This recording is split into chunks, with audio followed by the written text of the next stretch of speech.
Physiology का next chapter कर रहे हैं, that is the endocrine glands और we call it as a endocrine system. ठीक है, एंडोक्राइन ग्लैंड्स क्या होता है? The ductless gland which secrete the hormone directly into the blood circulation are known as endocrine glands. ठीक है, जो endocrine glands होती हैं वो डक्टलेस होती है। कैसी होती है? डक्टलेस, मतलब उनका कोई डक्ट नहीं होता जहाँ पे वो ड्रॉप करे अपनी सिक्रीशन, जो भी वो सिक्रीट करते हैं। ये डायरेक्टली एंडोक्राइन ग्लैंड्स क्या है, जो भी प्रोडक्शन अपने हार्मोन्स वगैरह सिक्रीशंस निकालते हैं डायरेक्टली ब्लड सर्कुलेशन में ही पोर कर देते हैं। ठीक है, एग्जाम्पल हो गया pituitary gland, thyroid gland, adrenal gland, testis, ovaries. ठीक है, ये डायरेक्ट ब्लड सर्कुलेशन में ही जो अपनी सिक्रीशंस है उन्हें पोर कर देते हैं। ओके, फिर हमारे पास एक्सोक्राइन ग्लैंड्स। एक्सोक्राइन ग्लैंड्स हमारी डक्ट वाली ग्लैंड होती है, इनके पास डक्ट्स होते हैं। ठीक है, विच सिक्रीट द एंजाइम्स हो गए, जूसेस हो गए on the outer surface of the organs, इसीलिए इनको एक्सोक्राइन ग्लैंड्स बोला जाता है। ठीक है, जैसे सलाइवरी ग्लैंड्स हो गए, लैक्रिमल ग्लैंड्स हो गए, गैस्ट्रिक ग्लैंड्स हो गए। ठीक है, फिर है हमारे पास एक term that is hormones. Hormones क्या होते हैं? हार्मोन्स हमारे केमिकल सब्सटेंसेस होते हैं। क्या होते हैं? केमिकल सब्सटेंसेस होते हैं जो कि एंडोक्राइन ग्लैंड्स हमारी सिक्रीट करती हैं। ठीक है, और ये कैरी किए जाते हैं ब्लड स्ट्रीम से अनदर ऑर्गन तक, where these have an effect on the organ function, growth and nutrition. जैसे कि हमारा कोई पर्टिकुलर हार्मोन है, वो ए ग्लैंड ने निकाला, ये हार्मोन कोई ए ग्लैंड ने निकाला। ठीक है, तो इसने इसके ब्लड सर्कुलेशन में डाल दिया। अब ये हार्मोन हमारा किसी और ग्लैंड बी पर जाएगा, उस पर एक्ट करेगा। ठीक है, और उससे कोई फंक्शन करवाएगा। तो हार्मोन्स क्या हो गए? केमिकल सब्सटेंसेस हो गए जो कि मैसेंजर का काम कर रहे हैं बीच में। ठीक है, जैसे कि हमारे ग्रोथ हार्मोन हो गया, ऑक्सीटोसिन हो गया, इंसुलिन हो गया, ग्लूकागोन हो गया, ये क्या है? हार्मोन्स है। ठीक है, अब है हमारे पास difference between endocrine glands and exocrine glands, इनके बीच में क्या डिफरेंस होता है। तो अगर बात करें एक्सोक्राइन ग्लैंड्स की, तो एक्सोक्राइन ग्लैंड क्या है? It does not pour it secretion into lymph और ब्लड, ये ब्लड में नहीं डालते क्योंकि ये डक्ट वाली ग्लैंड है। ठीक है, और जो एंडोक्राइन है वो अपने कहाँ डालते हैं? लिम्फ या फिर वीनस ब्लड या ब्लड सर्कुलेशन में डालते हैं, क्योंकि ये डक्टलेस ग्लैंड है। तो ये डक्ट इज ऑफन प्रेजेंट, इनमें डक्ट प्रेजेंट होता है, और ये कैसी हैं? डक्टलेस है हमारी, इनमें डक्ट नहीं प्रेजेंट होता। ठीक है, the secretion is poured directly over the target tissue, target tissue पे जाके ही सीधा अपनी जो सिक्रीशंस है वो डालते हैं, और सिक्रीशन यहाँ इसमें ट्रांसपोर्ट होते हैं टारगेट टिश्यू तक ब्लड की हेल्प से। ठीक है, द सिक्रीशन इनकी कैसी होती है? एंजाइमेटिक होती है, ल्यूब्रिकेंट होती है, एक्सक्रीटरी होती है, जैसे कि स्वेट ग्लैंड्स हो गए, सिबेशियस ग्लैंड्स हो गए। और इनके सिक्रीशंस में, एंडोक्राइन सिक्रीशंस में क्या होते हैं? हार्मोन्स होते हैं, जैसे पिट्यूटरी, थायराइड, एड्रीनल एटसेट्रा। ठीक है, अब है हमारे पास next topic that is difference between hormones and enzymes. Hormones और एंजाइम्स के बीच में क्या डिफरेंस होता है।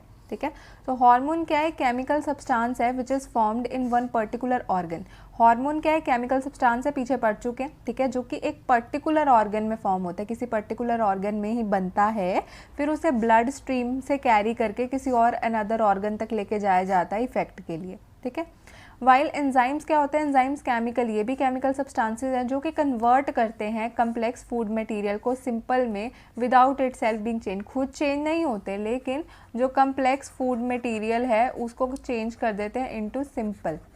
ठीक है, ताकि वो अच्छे से एब्जॉर्ब हो सके। Hormones are the secretions of endocrine gland की सिक्रीशंस होती हैं, और वो एक्सोक्राइन ग्लैंड्स की सिक्रीशंस हैं। ठीक है, hormones are secreted directly into the blood, blood में उन्हें डाल दिया जाता है और फिर टारगेट ऑर्गन तक जाते हैं जहाँ पे उन्हें फंक्शन करना होता है। और एंजाइम्स क्या है? डक्ट में ही छोड़ा जाता है, जो कि नियर द ऑर्गन्स होते हैं जहाँ पे एंजाइम ने फंक्शन करना है, इनमें ब्लड इन्वॉल्व नहीं होता। ठीक है, केमिकली जो हार्मोन्स है वो पेप्टाइड्स के बने हुए हैं, माइंस के बने हुए हैं, स्टेरॉइड्स के बने हुए हैं, और डेरिवेटिव्स होते हैं अमीनो एसिड्स के। जैसे हमारे पास एंटी डायूरेटिक हार्मोन हो गया, ग्रोथ हार्मोन हो गया, ल्यूटनाइजिंग हार्मोन हो गया, ठीक है, एडिनोकॉर्टिकोट्रोफिन हार्मोन हो गया, एल्डोस्टेरोन हो गया। तो ये नाम है हार्मोन्स के।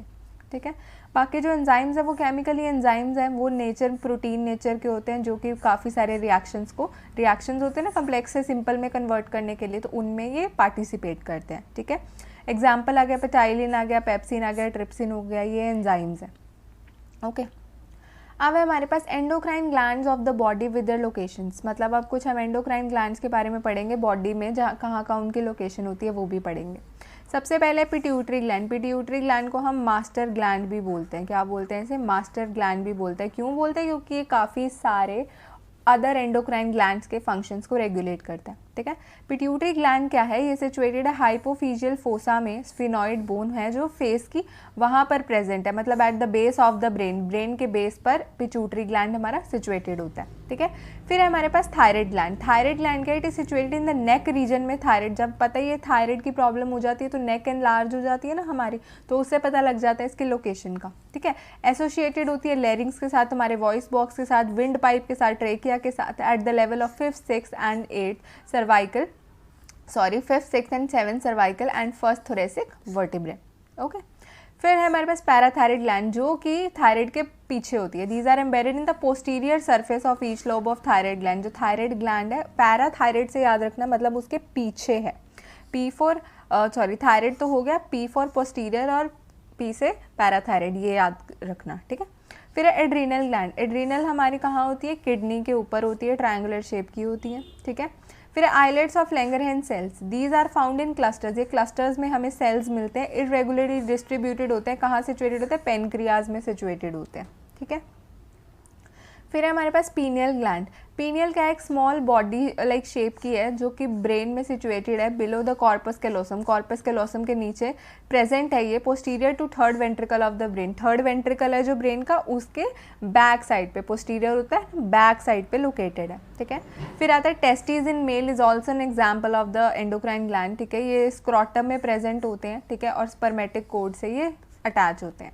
फिर आता है ओवरीज, ये one of the each side of the uterus, जैसे यूट्रस है हमारा ये, ठीक है, ये हमारे रफली मैं ड्रॉ कर रही हूँ, ठीक है। तो यहाँ पर ओवरीज हमारी सस्पेंडेड होती हैं ब्रॉड लिगामेंट से, ठीक है। यूट्राइन ट्यूब्स है, ये फेलोपियन ट्यूब्स है इनके नीचे, ठीक है। अब है hormone secreted by pituitary gland. Pituitary gland हमारी मास्टर ग्लैंड है, तभी हम इसके बारे में थोड़ा डिटेल में पढ़ते हैं, ठीक है। जो पिट्यूटरी ग्लैंड है वो 2 लोब्स में डिवाइड है, एक होता है एंटीरियर लोब होता है, ठीक है, उसका, और एक होता है पोस्टीरियर लोब। जो पोस्टीरियर लोब होता है वो कोई हार्मोन खुद नहीं बनाता, वो हाइपोथैलेमस के बनाए हुए हार्मोन्स को ही आगे ब्लड में भेजता है, ठीक है। एंटीरियर की बात करें तो एंटीरियर को हम बोलते हैं एडिनोहाइपोफाइसिस। क्या बोलते हैं, एडिनोहाइपोफाइसिस। और पोस्टीरियर लोब को बोलते हैं न्यूरोहाइपोफाइसिस, ठीक है। अब न्यूरोहाइपोफाइसिस पहले खत्म कर लेते हैं, वो छोटा सा है। जो पोस्टीरियर लोब है पिट्यूटरी ग्लैंड का, वो 2 हार्मोन ऑक्सीटोसिन, ठीक है, और वेसोप्रेसिन, ये हमारे क्या करते हैं, हाइपोथैलेमस प्रोड्यूस करता है, लेकिन सिक्रीट कौन करते हैं, पोस्टीरियर पिट्यूटरी, ठीक है। अगर बात करें एडिनोहाइपोफाइसिस दैट मीन एंटीरियर पिट्यूटरी की, तो वो ग्रोथ हार्मोन निकालता है, थायराइड स्टिमुलेटिंग हार्मोन निकालता है, एडिनोकॉर्टिकोट्रोपिन हार्मोन निकालता है, गोनाडोट्रोपिन हार्मोन निकालता है, जिसमें FSH एंड LH आ जाते हैं हमारे सेक्स हार्मोन्स, ठीक है। पिट्यूटरी ग्लैंड की थोड़ा सा डिटेल में बात करेंगे। इट इज़ स्मॉल, छोटा होता है, रेड ग्रे कलर का होता है, पी शेप, मटर जितना होता है साइज में, हाइपोथैलेमस के पास सिचुएटेड होता है। 2 लोब्स का बना हुआ है, बता चुकी हूँ, adenohypophysis that means anterior lobe and neurohypophysis that is posterior lobe, ठीक है। जो सिक्रीशंस हैं इनकी एंडोक्राइन ग्लैंड्स की, वो मोस्टली कंट्रोल कौन करता है, काफ़ी सारे एंडोक्राइन ग्लैंड्स की जो सिक्रीशंस है वो पिट्यूटरी ग्लैंड ही कंट्रोल करता है। Pituitary gland performs its function by negative feedback mechanism से काम करता है, तभी इसको हम master gland of the body भी बोलते हैं। सिंपली अगर याद रखें तो मास्टर ग्लैंड हम इसको इसलिए बोलते हैं क्योंकि ये बाकी एंडोक्राइन ग्लैंड्स के फंक्शंस को भी रेगुलेट करता है, ठीक है। अब है फंक्शंस ऑफ एडिनोहाइपोफाइसिस की, एंटीरियर पिट्यूटरी है जो, उसका क्या फंक्शन है, ठीक है। एक तो ग्रोथ हार्मोन है, ग्रोथ हार्मोन नाम से पता लग रहा है बॉडी की ग्रोथ को रेगुलेट करेगा, growth and development of the body. फिर है थायरोट्रोपिन हार्मोन TSH जिसको बोलते हैं, ये ग्रोथ एंड एक्टिविटी देखेगा थायराइड ग्लैंड की। एडिनोकॉर्टिकोट्रोपिन हार्मोन है, ये स्टिमुलेट करेगा एड्रीनल कॉर्टेक्स को और यहाँ एड्रीनल ग्लैंड को, ताकि वो ग्लूकोकॉर्टिकॉइड और मिनरलोकॉर्टिकॉइड, मतलब जो एड्रीनल ग्लैंड के हार्मोन्स है वो निकाल पाए, ठीक है। लैक्टोजेनिक हार्मोन हो गया, प्रोलैक्टिन हो गया, जैसे फीमेल्स में ये ग्रोथ ऑफ ब्रेस्ट की करवाता है और मिल्क सिक्रीशन करवाता है, ठीक है।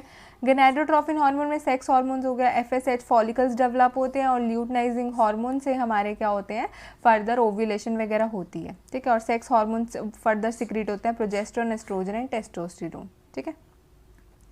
अगर बात करें फंक्शन ऑफ पोस्टीरियर लोब मतलब न्यूरोहाइपोफाइसिस की, तो वो 2 हार्मोन ऑक्सीटोसिन और एंटीडायूरेटिक हार्मोन निकालता है। ऑक्सीटोसिन कंट्रैक्शन करवाता है यूट्रस की पार्चुरेशन के टाइम पे, मतलब जब बेबी को माँ ने बच्चे को जन्म देना हो, तब जो जन्म देने के लिए जो यूट्रस में कंट्रैक्शंस होती हैं, जो जगह बनाई जाती है, वो कौन कहाँ से, ऑक्सीटोसिन उसमें इंपॉर्टेंट रोल प्ले करता है।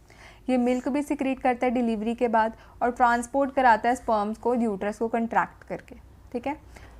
सेकेंड है हमारे पास एंटी डायूरेटिक हार्मोन, जिसको हम ADH भी बोलते हैं, वेसोप्रेसिन भी बोल सकते हैं, ठीक है। ये क्या करता है, कंट्रैक्ट करता है एट्रियल ब्लड वेसल्स को, राइज कर देता है ब्लड प्रेशर। एक तो ये ब्लड BP बढ़ाने में काम करता है, ठीक है। दूसरा क्या करता है, ये यूरिन आउटपुट, एंटी डायूरेटिक है ना, मतलब यूरिन को बाहर निकलने नहीं देता, पानी को ज़्यादा से ज़्यादा एब्जॉर्ब कर लेता है, हेंस जो यूरिन बनता है वो क्या होता है, काफ़ी कंसनट्रेटेड होता है, ठीक है। फिर हमारे पास कंडीशन आ जाती है ड्वार्फिज्म। ड्वार्फ सुना होगा, जो बोने होते हैं, ठीक है, ड्वार्फ। ओके, डिसऑर्डर है cause by hypoactivity of pituitary gland. हमें पता है जो हमारा पिट्यूटरी ग्लैंड है वो क्या निकालता है, GH निकालता है, ग्रोथ हार्मोन, जो कि हमारी ग्रोथ करवाता है। अगर ये पिट्यूटरी ग्लैंड की हाइपो एक्टिविटी हो जाए, कम काम करने लग जाए, ठीक है, तो जिसकी वजह से लेस सिक्रीशन होगी हमारी मेनली ग्रोथ हार्मोन की, ठीक है, जिसकी वजह से ड्वार्फिज्म हो जाएगा। सिम्टम्स हमें क्या क्या देखने को मिलेंगे, स्टंटेड ग्रोथ की, ग्रोथ रुक जाएगी बॉडी की, ठीक है। एडल्ट सारे अबाउट 3 फीट के ही रह जाएंगे, ठीक है। जो बोन्स है, अदर ऑर्गन्स है, वो नहीं ग्रो कर पाएंगी। जो सेक्स ऑर्गन, सेकेंडरी सेक्स है, वो ऑर्गन्स वो भी ग्रो नहीं करेंगी, और मेटाबॉलिज्म इसका डिस्टर्ब होगा, ठीक है। इसके ऑपोजिट कंडीशन आ जाती है गिगैंटिज्म, जिसमें काफ़ी ज़्यादा बड़ा हो जाता है वो, कि हाइपर एक्टिविटी हो जाती है पिट्यूटरी ग्लैंड की, एक्सेस में निकल जाता है जो ग्रोथ हार्मोन है वो, ठीक है। इंडिविजुअल 7 से 8 फीट के हो गए, ठीक है। मेंटल कन्फ्यूजन हो गई, स्वेटिंग, पसीना ज़्यादा आ जाता है। मेटाबॉलिज्म में हमें हाइपरग्लाइसीमिया, मतलब ब्लड में ग्लूकोज का लेवल ज़्यादा दिखता है। ग्लाइकोस्यूरिया, मतलब यूरिन में भी हमें ग्लूकोज दिखता है, ठीक है। मसल्स हैं, विसराज हैं, वो प्रोपोर्शनली लार्ज होंगे, ठीक है। ऑर्गन्स हैं जो कि मेटाबॉलिज्म रिलेटेड, जैसे हार्ट, लंग्स, लिवर, वो भी हमारे एनलार्ज होंगे गिगैंटिज्म कंडीशन में, ठीक है। फिर एक हमारे पास जो थायराइड ग्लैंड है वो कौन कौन से हार्मोन्स निकालती है, T4, T3 और कैल्सिटोनिन। T4 हो गया थायरॉक्सिन, ठीक है, ट्राईआयोडोथायरेनिन, और थायरोकैल्सिटोनिन, या फिर जिसे हम कैल्सिटोनिन भी बोल देते हैं, ठीक है। फंक्शंस ऑफ थायराइड ग्लैंड और हार्मोन्स की, क्या काम है थायराइड ग्लैंड या हार्मोन्स का, ठीक है। जो थायराइड हार्मोन्स है वो एसेंशियल है नॉर्मल मेंटल और फिजिकल डेवलपमेंट के लिए, ठीक है। ये एसेंशियल होते हैं हेल्दी स्किन मेंटेन करने के लिए, बाल अच्छे रखने में, ठीक है। तो अच्छे से अच्छे बाल रखने हैं ना, तो थायराइड हार्मोन ज़्यादा होने चाहिए, ठीक है। They control utilisation of oxygen in the body, ठीक है, ज़्यादा से ज़्यादा ऑक्सीजन अच्छे से यूटिलाइज होती है। जो हार्मोन थायरॉक्सिन है वो स्टिमुलेट करता है absorption of glucose in the body, ठीक है, ग्लूकोज की एब्जॉर्प्शन करवाता है वो। फैट कंटेंट बढ़ाते हैं, मिल्क सिक्रीशन बढ़ाते हैं मेमोरी ग्लैंड में से, हार्ट रेट बढ़ाते हैं, ब्लड प्रेशर बढ़ाते हैं हमारा, ठीक है। थायरॉक्सिन हमारा सेलुलर रेस्पिरेशन और एनर्जी प्रोडक्शन में भी हेल्प करता है। और जो थायरोकैल्सिटोनिन है वो ब्लड लेवल ऑफ कैल्शियम भी कम करता है, रिड्यूस कर देता है जब कभी बढ़ जाता है काफ़ी ज़्यादा, ठीक है। तो एक कंडीशन आ जाती है इससे associated, that is goitre. Goitre क्या होता है, cause bye deficiency of iodine. जब आयोडीन की कमी हो जाती है, ठीक है, डाइट में नहीं ले रहे हो, कुछ भी रीज़न है, कमी हो जाती है, और जब आयोडीन की कमी हो जाएगी तो ऑफकोर्स जो थायराइड हार्मोन है वो नहीं ढंग से प्रोड्यूस होंगे, क्योंकि अगर हमें थायराइड ग्लैंड से हार्मोन्स निकालने तो आयोडीन की प्रेजेंस बहुत ज़्यादा ज़रूरी है। तो अगर आयोडीन आप कम ले रहे हो तो जिसकी वजह से थायराइड हार्मोन्स है वो कम निकलेंगे थायराइड ग्लैंड से, और कंडीशन हो जाएगी गॉइटर, ठीक है। इसमें क्या होता है, अब नॉर्मल एनलार्जमेंट हो जाती है थायराइड ग्लैंड की, बॉडी हम मोटे हो जाते हैं, ठीक है, स्वेलिंग हो जाती है नेक में, रेस्टलेसनेस, बिल्कुल रेस्टलेसनेस रहती है हमें, नर्वसनेस रहती है, मेंटली एक्साइटमेंट रहती है हमें, और डिस्टर्ब्ड स्लीप पैटर्न, सोया नहीं जाता ढंग से, ठीक है। फिर हमारे पास एक कंडीशन आती है that is diabetes mellitus. Important है, डायबिटीज़ मेलाइटिस क्या है, hyposecretion of insulin from the beta cell of islets of Langerhans.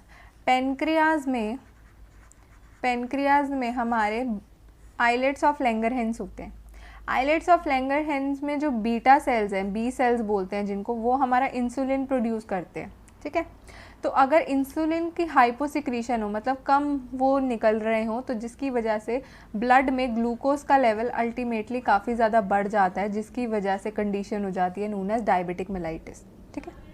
The sugar passes through urine, sugar urine में भी जाती है, जिसको हम बोलते हैं डायबिटीज़ मेलाइटिस बोलते हैं कंडीशन को, ठीक है। और इवन हम इसको ग्लाइकोस यूरिया भी बोल सकते हैं, क्या बोल सकते हैं, ग्लाइकोस यूरिया भी बोल सकते हैं, ठीक है। The diabetes simply means large volume of urine is passed, and mellitus means sweet, okay.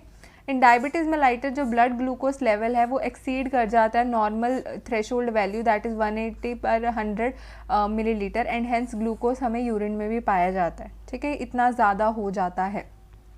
अगर हम फास्टिंग देखें, अगर बिना कुछ खाए उसकी ग्लूकोज चेक करें तो 100 से नीचे होनी चाहिए हमेशा, और अगर रैंडम ब्लड शुगर कर रहे हैं तो 140 से नीचे होनी चाहिए हमेशा, ठीक है। टाइप्स ऑफ डायबिटिक मेलाइटिस दो तरह का होता है, मेचोरिटी ऑनसेट टाइप होता है और जुवेनाइल ऑनसेट टाइप होता है। मेचोरिटी ऑनसेट टाइप होता है जो 40 साल के बाद होता है, ठीक है। इसमें क्या होता है, कुछ डिफेक्ट आ जाता है इंसुलिन में कि वो ढंग से निकल नहीं पा रहा बीटा सेल्स के थ्रू। और जुवेनाइल ऑनसेट है जो 20 साल से पहले हो जाते हैं, ठीक है। और ये भी बीटा सेल्स के नॉन फंक्शनल की वजह से हो जाता है कि वो फंक्शन ढंग से नहीं कर रहे हैं, ओके। अब इफेक्ट्स और साइन एंड सिम्टम्स या करेक्टरिस्टिक क्या है डायबिटिक मेलाइटिस के। एक तो ब्लड ग्लूकोज लेवल बढ़ गया जिसे हाइपरग्लाइसीमिया बोलते हैं, यूरिन में भी आ गया, ग्लाइकोस्यूरिया होता है। पॉलीयूरिया मतलब एक्सेसिव यूरिन आ रहा है, बार बार यूरिन आ रहा है, ठीक है। पॉलीडिप्सिया एक्सेसिव थ्रस्ट, प्यास ज़्यादा लग रही है, ठीक है।